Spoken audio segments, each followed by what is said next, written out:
from a case and boundary of Ghana and from a case or mine and a bull baby. What a shock be born mine so. Nipa baby says a day a bet tinny panshoon. Bia besibia beka obi a oman no betumi ama wo names okay yembo mpa ma ya artist no yembo mpa ma ewie mu ye yes a afiwe nyame amfafia yankopon abofo amfafia ebesi omu bi wala bofo ni beka a kire me say afia ye besim sei na da homa oman okay me mbo oman no mu nipa kokko ye won nyama bebre afi we besi wo oman no ko me hu se oman fofo aba attack ye man still me hu se etuatu dom bi epese sori wo oman party bi by election 7 na eda ho man this 9th parliament we no now na mu 3 ka 4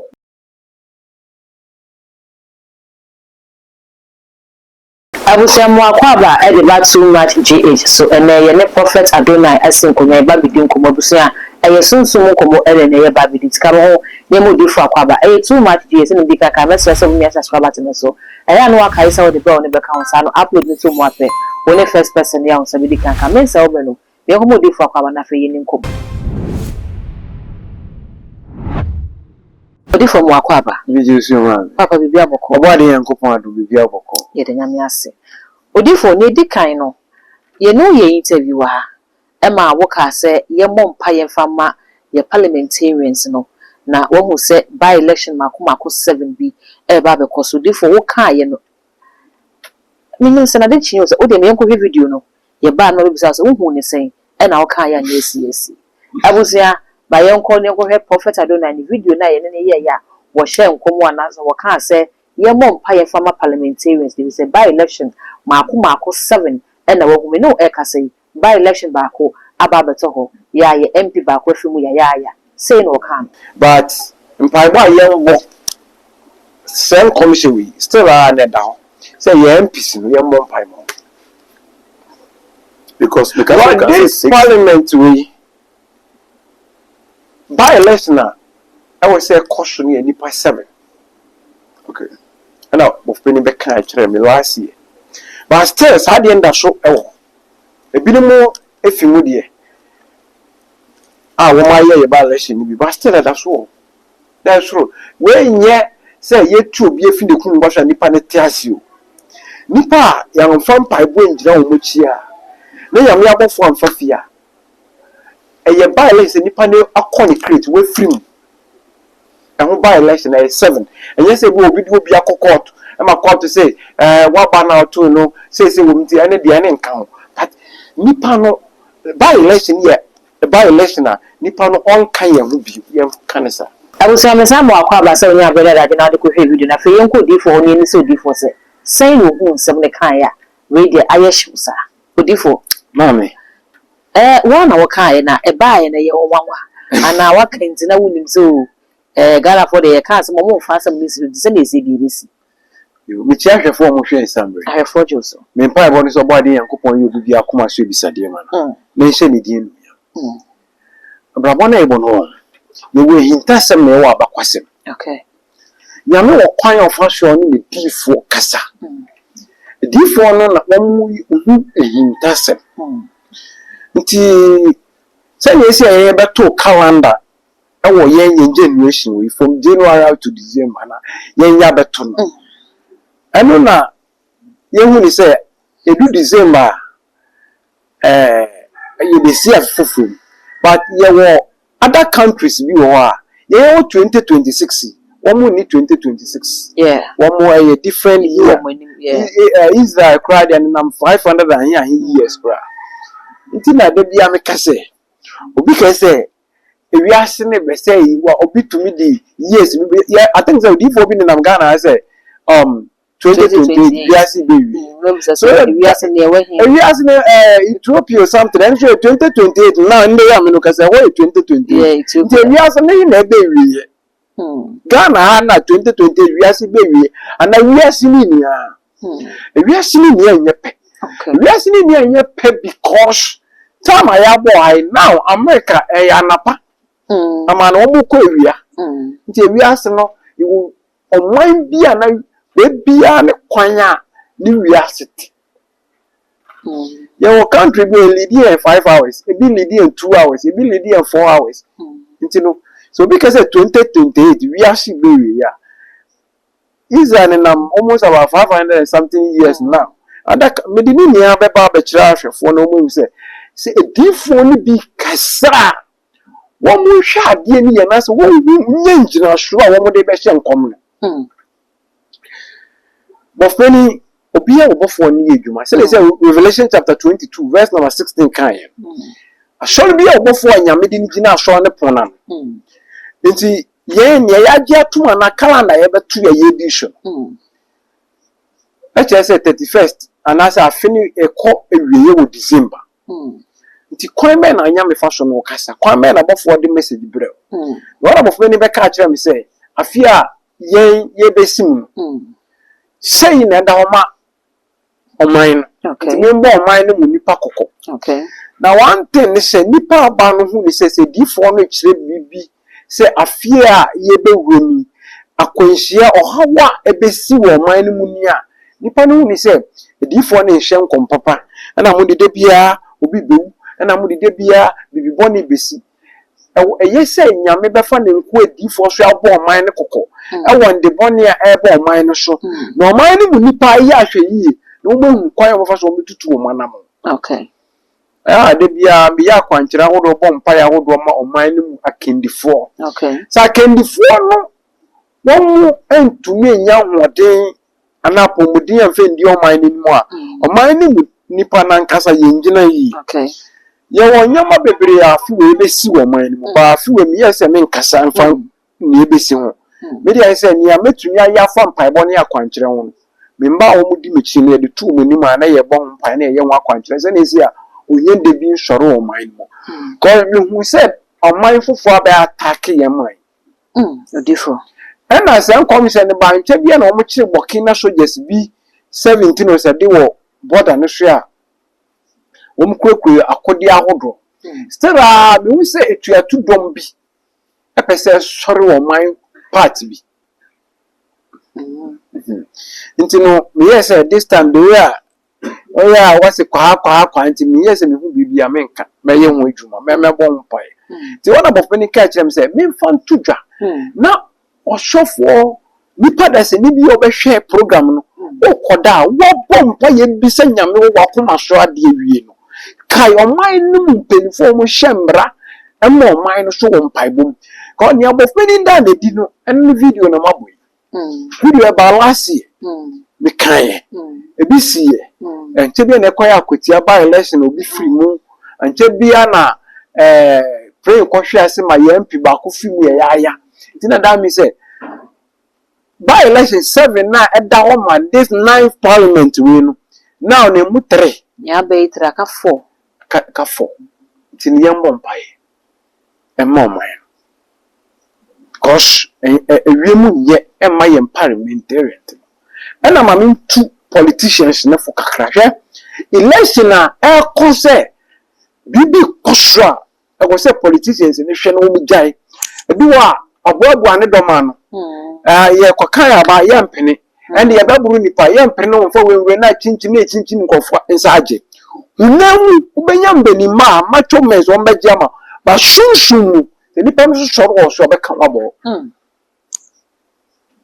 ntino I think say by election and yes say you obi akokot ya chene say naba na odi wini and one san ko kind fofo no mo ko ton fofo and yes say by election America by election say nyankopon abofo amfafia ebesi say nipa no wakona homdua na watwa na nanom won se so yes by election na ko ye owo 7 and na da ma this 9th parliament nti yen kan wo mpaibom odifo obi be bisa se se wo kire se ediye no eba ne se aya na nye hunu na ne mo me kokko wo maya ye wo mu ye fa mra nya adwuma ye ne ma ye pe politicians corruption ni ade aga na fo bi kyerɛ sɛ wo moyɛ ɛne ya na difo no mu hu saa ne ma ne mbɔ ho kokko agye so wo nko ana omawe sɛ unya asɛm na wonemu a wo hu sɛ mbra yedu na unya asɛm na mbra no so wo a wo sɛ sana Ghana mbra na ho den sɛ unya asɛm ya to wo sɛ mbra na wo unya asɛm a na wo sɛ na counterback 10 minutes mpo wo sɛ sana Ghana mbra wa nti obi ga na Ghana mbra ye adwuma man ke bida mbra ye adwuma pa corruption wo kan ho asɛm sɛ obi aye nsɛm aya politicians na katia wo mo ho bebre wo man kasa nim sɛ nya nokore okay ba sɛ ordinary politicians be to fomiti ye de bi be tagewa ne be kan fa nipa no no wo wo tie chi no tie a wo nya nipa no kora sɛ bi wanya wo be bɔ ne pra okay so no party be kan nsɛm afọ bi nwa no oba power sɛ nipa na ye de nsɛm aka sɛ to no so no na fi won aba na wa wo mo presi no the sama ya yetifa yem politician wa na waka fa mu ba wa wo ba no mu ko mu sɛ nipa no ye bɔne bia party ba pa wo ya be clear former president say nyama bia no ya na o mo take ni sɛ nyenyenye na sa no ya de papa nsɛm bebre pi abonte nhwɛ nsɛm opposition waka fa no nti wa na wo mo kan nsɛm gu wo mu fi ba be come deep no na ne wo mo kan ngira so bi eni nti fa na saa corruption ho de wo mo ana de pre wo mo wa na o de gu wo mu ani masi olifo ya na sɛ mo hye owo nkomhye no na sɛ eba mu a ɛno na kyerɛ sɛ mo aben ana dabi ɛne nkyerɛ sɛ wa ne sɛ ɛnkyerɛ saa de a adan na sɛ munya owo nkomhye na mo hwehwɛ te sɛ bia wo sɛ ne wo ka sɛ parliament house 7 imu sɛ wotu na mo sɛ o try so be parliament house ho na wako hu panimu a wo ho o papa ade ese na mehu afa mrahye bedwe hu enti bia weni na nyame se yenye wotu saa na mo no anano anse wo de ato from ti sɛ da chi bi message no ba meso na wakɔhwehwɛ bi a ye betumi di message na kɔsi so betumi ama wo names okay ba prophet Aduna menka bo bidin ba me bokoko se sin neba nti ni wana wo hwɛ me opinion bi yembra hye bedwani bi so say na difo bi ka one thing ha adwen say o ja difo no you say we are parliamentarian me nya parliamentarian wo de ne hye wo MP wo hye mbra ma oman no me hye mbra me de ne say me yesusu mudwuma ana me say universe na da bibie di a kyerɛ me shunshuma da bibie di a kyerɛ me bokoko nti so obi be ka kyerɛ wa na wa ma mpa ebo adoso na wa ma wo na ye ntintie wo gidie no gua ho obi an ne de nti ye wo so obi ehu bibia ka kyerɛ so obi na wo spiritual father bi bebo na ma ne say na wate won from me nti aya okɔ no kotodwe yi no ma ɔhwɛ mu ade ma sɛ ne eba no ebi fa ho nti na mesi esi afibie mu apedifo bi no read forecast ma na onye bi sanhwe wabrabom afina wo nemu se nde pawom nde boni wom abeboa we hu ni sha jawo mo wo na wo tumi bi agi ni dio pa bi wo a na odifo ehu nti nkom hye ya ade asa akola ya wo ne se wo ba wo ne mitifie so ka bibi kiro ma me menko adwumende papa menko adwumende a hwe na wankasa fie wo na wano yede afo ne pesade to mo kan kola ne domhye na ma bebiri hye amane minimo bi oba me ho obeka na asem fi soro beka fom beka kyensem da bi nya se obeti o manta fo na asem keke da yenhwe okọ adwuma hye da kra wo ma no so okoton ade nti won bom pai ma na kwa yento ade asem ma kan several times ma me no office media go me se kra wo mo na ka kyensem won bom pai ma no bom pai ma na kono wo tade a wo ba beto wo ya beche wo na hwese ade a be promise won so mfeli na ba ade bebre wo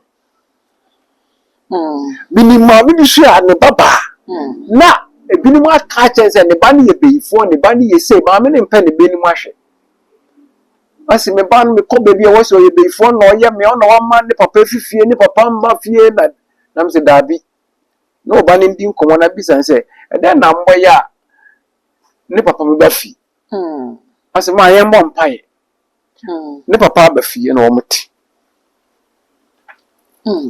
nyama bibire hwehwe ne ye wodada ba bibi wo a enjie ndi huvum na ama ni pebre nti bofani de farm so betu dwo se be ko benkum be ko ni fe gina wo so se difo na wo hu aka wo be ben ebi je se difo no se mu hu ade no na se mo ka mo amu oni me bi ya na mo ye e de ka ho se de be ya ade ne be be na difo de wa ben mo ana mo share na mo nu bi eni bibi o ye ka ya difo ya ka ho se nkomse na bai ni se ho na montuo no ho ahode o twesi anu se mbem difo bi no wo man mo be kese bibibone wo hu se bibibone ba na ntu o man na ani mfa so ngi ne din se wonni kwa nya mefa so be pegya wa prese bibibone si na ye wo na hu ya na ebebo ma me ka we ye nua no ma wo bo se ye hip hop ni ade ye mbon pai mo entertainment industry and so when bomb paimo papa young boys now more boys say a hip hop artist so then they are a hip hop high life a baby ya one system o mujina bomb paimo bia yes sir afi we nyame amfafia yankopon abofo amfafia e be si omu bi na so di fo afi munye emu eshi afi we 2015 calendar and the 2026 calendar baako days we to bia nkofa say days non check the born year 2015 am for compare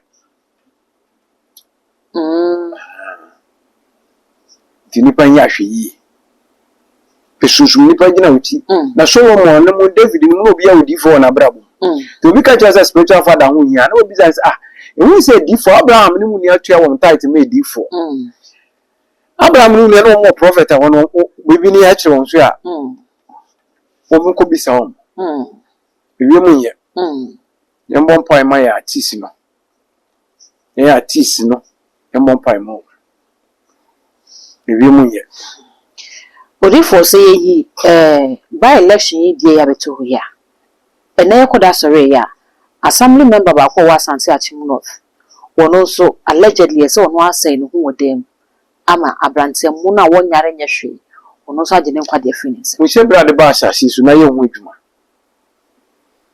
wo shebra obetua na mo bia na mo na betiti wa na afo so mo wa ye ne ani se wo ye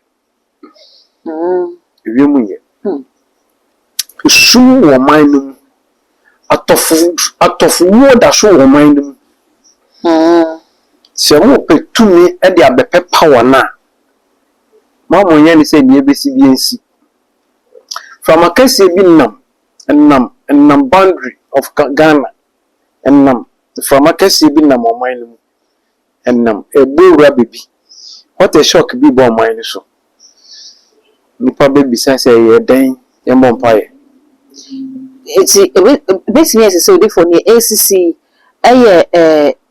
rehearsals who do for rehearsals say I feel they say munya dead rehearsals say 2025 na mu yashi nia abia no rehearsals from a case bi na boundary of Ghana e bu wrong mind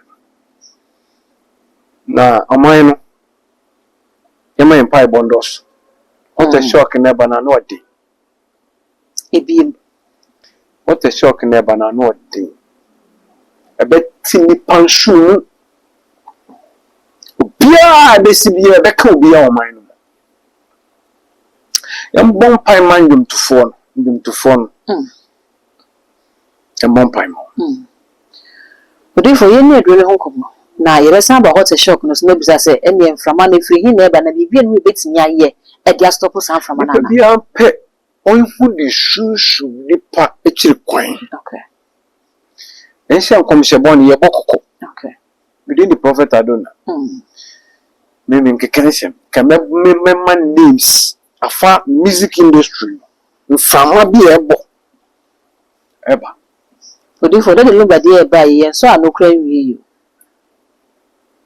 music industry mfama bi boring na ebe ha adwe the politicians no more prime okay mfama na ebo erade wo man bobo odi for me ni edu ne ho komo we cardio we secretary obi our pressure na wo BP ai dinya pressure man nipa no ndro bebre ma wanoma me ya affect ni kidney nye bi no no betu ase na we so diabetes severity so dey na type 1 and type 2 betu ase ahye nyame die enum me ma doctor bi anka ncho say yare bi wo anu eduro ni ho na nduro abanum ni abesoso yare na no na ntu ntu ase Bible she ndi bia ba na fa ne ha ni sa yare abrabo no wantene bo ase abebo bra san ti nipa bebre prese won bebo bra won be ko muni mu abrabo so won ba na won apim se wo abrabo ne ba ne ye wo bia be fedi so ko se won na nipedua ne wo shum nipedua okay shum nipedua ni se engina ye wo shum fema unemu no forget we are back to sender about tea. We have been on my birthday, so be back can crash. So shushu ni peduane ya mra na abrabono ba wonya result. We so 4 in 1 herbal tea. We have been on a protective brain, a protective liver, a protective kidney, and a protective akuma. Physical no ma naturally. Would we have been our no ma or the fire tea no keke. We should one more happen at the man. Okay. Odo diabetes na ye bi no ma ebeboa we stop drinking about tea wo buhwani bi a waton sanum mo di na tinya onya no edru me di the prophet adona but one thing is me nton edru mi sayare say ya abran na wo ba ohunso aware se medwuma wo di abran wo ba wa wo se wo ba na wapim nye bi no ma osoro nti ayare sa beba na brebi a wo ba ohunmu ano pedifo bi no ye bisama on we do forecast on show shebrim and ba one wo ye pa woni do one na we say wo tu ase wo ha woni ma we anti age about tea munye bi no abrebi ma ni pedua na ye kama ni pedua no nduro bi ma damage ni pedua no ba wonye bi no ma boa ma ni pedua na ye kama na we so dreams and visions brain power high vibration obi a wo da won so dae munye bi no ma osuru nti ayaresa beba hye obo ade yankopon di enunyam abrabo no ne yemfa yeni hu dosho nti ndro we forset dream healing body show power PT2 activation munye bi no ma eboa ma okra ne ye den eyenna we also have ati and we stroke about say stroke na kan nipa na to so ho a wontiri mu twetwen munye bi no ma osuru nti ayaresa beba hye obo ade yankopon di enunyam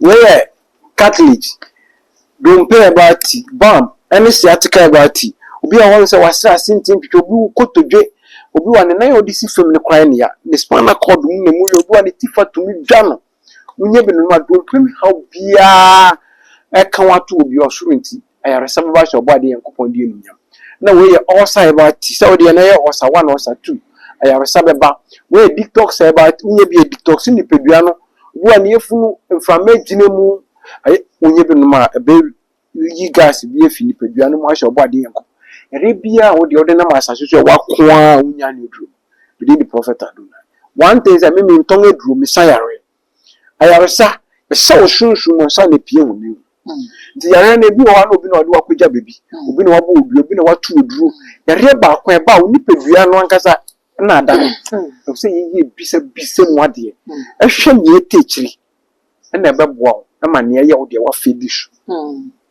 odi fasa kap ketwa ba ku bisi ha kita obi amaria hawa na say typhoid dinya okay ni bi no no mebetu ase ahye obo ade yankopon di enunya na we so waste herbati obi a osisi yare wodi etinya the prophet adona onye bi no no ase betu ahye obo ade yankopon di yare bi atra ni pedua no so ache bia no o se obi se chiri Ka obi wa ne yare se nda na ne tie ne ade chia na ne kotodwa abeka ho.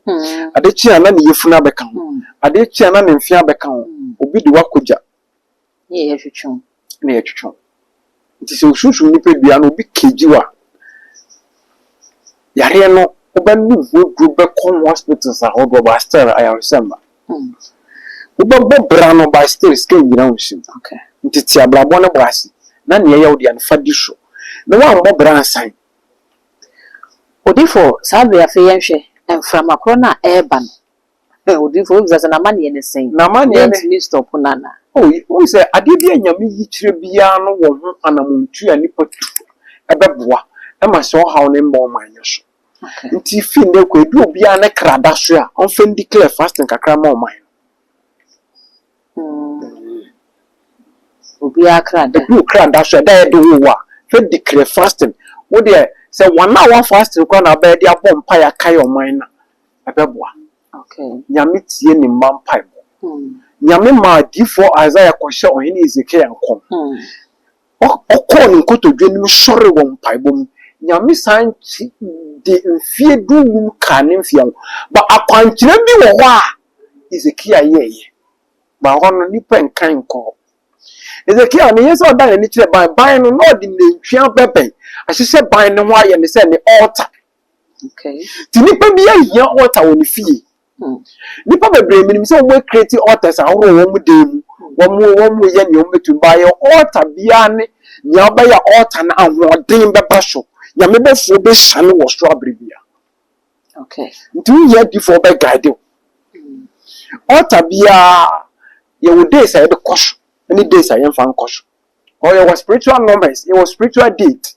O se nipa bia hu wo brabo. Nti se da no du ho a wo de be call altar so akosere mpaibo. What can spiritual numbers and spiritual days in it? Wo san atwemi akwachi wo ka say 2015 calendar. The same as 2026 calendar. Enti ni sisi 2015 possibly say betimi asense the same. That is obi ama ne pipe. Odi for kai June 3rd. Disaster be beto o man Ghana. Petrol station in so diaphragm. 2015 is. The same farmer be nam o man boundary. A bull roman. Anamanka. Okay. Dina mesa ye example 2026 calendar the same as 2015 calendar. And I make can ma case you say for ma bi na mo man ne bi hye so. For na bossa wo ye de. Nyame edi for sorry. Na nya itina me kire say ni abofutani aka kire me say edu kra da so declare fasting kakra ma o man. Individual bia what we prophet Adona be a ye fe kai o man no Bible. Ye friend say ye papa pambo na say bi o kai o senti mampani no wontimi nya ne ho beto ye kakra kra. O mampani wona fam di obaye. But o mampani ni yesu memu dia wane mba. So man economy be koyi. So man no nyama be koyi. But a day na o man ni nipa so be ye dia kai o mampani ji. Shunshun fe. Na me e for na me bisa sa dia be se wo man interfere ye ntimi nya adisem a ye ho be henhan ye kakra kra ye ni beje kakra ni nyina akoye ewu am hyehye sa adisem bebre aba ebe ma o man no han. But we say obi no kan se bebia nyame bo na mpesie no ehwa na ya ko so betoto no momone se na esi a wo mpesie na bi wo a wo bo no na uni nam bia de bekanti momone fa hwini ma ende fa we beji we ye na na rems neti. But ye kan say bon sam nkunipa en ansa na bibi besi no na wa pama ejina so a ebe ma sa ade nisi yipa bia hye ne so nti na mebie so plain say obi upon your research 2015 calendar the same as 2026 nti obi ama ne mpa bondo so afiwe spiritual anomaly number 1 ewiani no uru. Okay. Nti semu ni na ya semu ni nyina nya nika for man na ebo na no ode odi for me say bisabi bibia ni ho bibi wo ya mframa na ebo no bibi wo na hwan na obe nim say papa ne wewu den ye beye ne ba ne say difo no be hye nkoma yindi na tem social media mo dia mo hye nkoma papa nsem akese yanka ti difo no so okwhye ne kona ye won penifo bi wo abeti bof penidi wo mudin aba ye say ye bom pae ma wo e wo say nia adwuma bi e wo hye nyamkopon ofa ne difo hwe ye ta wo muti so hwan na obe nim so dwuma ye so de ye yanu ana ye de ye wo nwana mutu o bia na obi hwe wo hu ne wate ne wakan wa hwe hwan sa na wo so oba ni mampani asoafo bia wo na o man bia ka wakoma bia se papa ne odi abetu dwa no minim bebia be bo afa bi be kokka me bebi kokka me nwe bi kokka me dihie bi papa den na bofo no hye ye nyengi ne chi ko Bible ma yeti ase clear.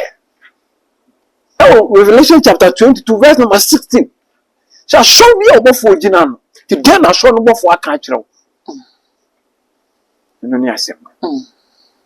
Ye ba no ye mbom pae. Ne me mpae bondo so. Nkom sha ho no aba. But prophet Adora no come say na difference mo. Ti na me tell ye me dey about this time. Nkom sha no difo bi enu omu aka. Bianca, this is the first time we come and I mean, I can on 25th December. They will have feeling a manifest. I shall see a done with. Until you shall come say, incidents I have been that a shall come and can to a cosria.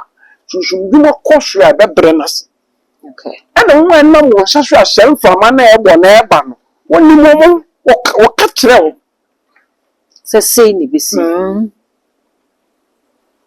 Omo ye hefo e ganafo amanyofo omo ye ganafo adontofo omo ye ganafo yan bon pai ma ye music industry no serious e mi obia ori fo ye be na ye be ne kwakra ne kwakra nse nipa bia pesusu nipa gina wuti na pe bambo chiri kwan okay na ne ye mfa ye ni wo do so hye ne di ni abrabo no wan tiase a be o se obobra na so na oda mpan yesi afufu nkofo o plans bebre 2020 fifth year twem nipa he na won to achieve won plans won goals se wo botai na ni ho na muntu a emfa economy ho cause you go afi mo bia wan se ne ka 2026 ana Shishawu nyama yi na yanshua. Okay. Obadi yankopon shiro bibia no yo bibia akoma so ebisade. Amen. Abuzia Prophet Adonai was say shishawu nyama yi na yansua. Wale se nyama no hu ne shisha dia. Obenya so afa no so no otimi aswa. Message say obeja comment. Our comment section ho e dia mami. All the social media handles no e too much gh. O subscribe like no wa share na fofo so enye bi ahwe. Dark good.